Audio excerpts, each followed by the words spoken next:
लो, अब भारत सरकार द्वारा डेट आ गया है डायरेक्ट सेलिंग कंपनियों को बंद करने का, और वो डेट है 21 जुलाई। और 21 जुलाई भी आ गया, लेकिन इसमें सभी कंपनियां बंद नहीं होंगी। अब देखना ये है कि इसमें कौन कौन सी कंपनियां बंद होती हैं। तो अगर आप डायरेक्ट सेलिंग कंपनियों में काम करते हो तो ये वीडियो आपके लिए काफ़ी इंपॉर्टेंट है, वरना क्या पता कि आप जिस कंपनी में काम करते हो कल वो कंपनी बंद हो जाए। तो इसलिए अपनी लाइफ का सिर्फ 5 मिनट निकालें और इस वीडियो को पूरा कंप्लीट देख लें और ये क्लियर कर लेंगे कि आपकी कंपनी इस कैटेगरी में आती है या नहीं। अगर आती है तो बंद हो जाएगी, याद रखना।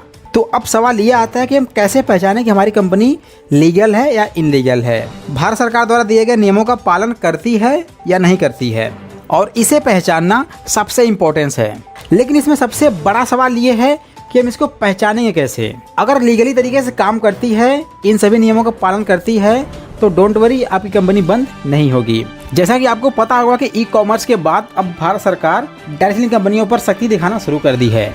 आप चाहें तो इन सभी पॉइंट्स को नोट कर सकते हैं, क्योंकि ये काफ़ी इंपॉर्टेंट है। नए नियम में डायरेक्ट सेलिंग कंपनियों को पिरामिड बनाने की स्कीम नहीं होगी, यानी कि जो कंपनियां पिरामिड टाइप की काम करती थी अब वो नहीं चल पाएंगी। मतलब बिना प्रोडक्ट दिए सिर्फ लोगों को ज्वाइनिंग करवाओ और पैसे सर्कुलेट करते रहो, और ऊपर वाला कमाता रहेगा, नीचे वाले का पता नहीं।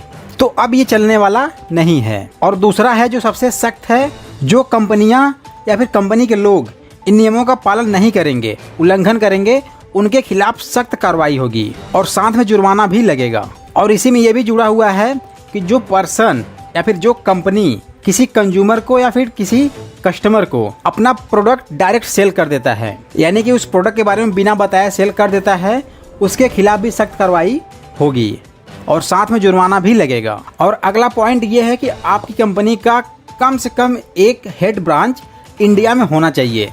अगर वो कंपनी इंडिया में काम करती है तो इसको आप फटाफट गूगल करके चेक कर सकते हैं कि क्या जिस कंपनी में आप जुड़े हैं उस कंपनी का हेड ब्रांच इंडिया में अवेलेबल है या नहीं है।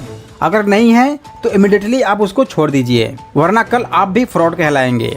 नेक्स्ट पॉइंट ये है कि जो आपकी कंपनी का पुराना वाला मॉडल था, मतलब कि कंपनी का जो पुराना बिजनेस मॉडल था, 21 जुलाई के बाद वो कंपनी अपना बिजनेस मॉडल चेंज की है या नहीं की है, आपको ये भी देखना जरूरी है, क्योंकि अब अपने पुराने मॉडल पे काम नहीं कर सकती हैं कंपनियां।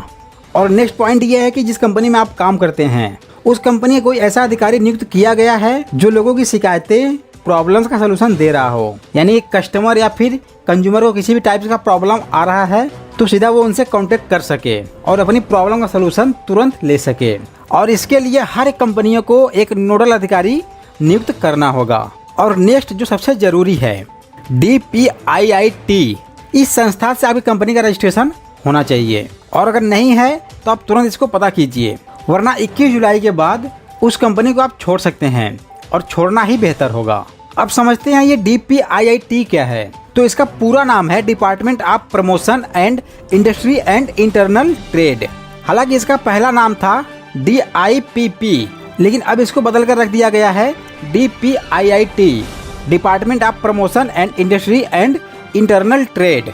इसके मुताबिक वाणिज्य और उद्योग मंत्रालय के तहत काम करने वाला DPIIT आंतरिक व्यापार के संवर्धन से जुड़े मुद्दों को देखेगा, और जो कि इसके पहले आंतरिक व्यापार को उपभोक्ता मामलों का मंत्रालय देखता था। लेकिन अब कॉमर्शियल इंडस्ट्री टाइप के बिजनेस को या फिर कंपनी को या डायरेक्ट सेलिंग कंपनियों को DPIIT देखेगा।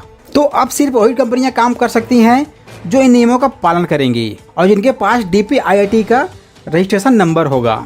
तो किसी कंपनी में अगर आप ज्वाइन कर लिए हैं या फिर करने वाले हैं तो उस कंपनी के ओनर से या फिर उस कंपनी के मेंबर से या फिर जो आपके अपलाइन हैं, जो आपके स्पॉन्सर हैं, आप उनसे पूछें कि क्या आपकी कंपनी का DPIIT रजिस्ट्रेशन नंबर है या नहीं है 21 जुलाई के बाद, क्योंकि ये 21 जुलाई को अपडेट हो जाएगा।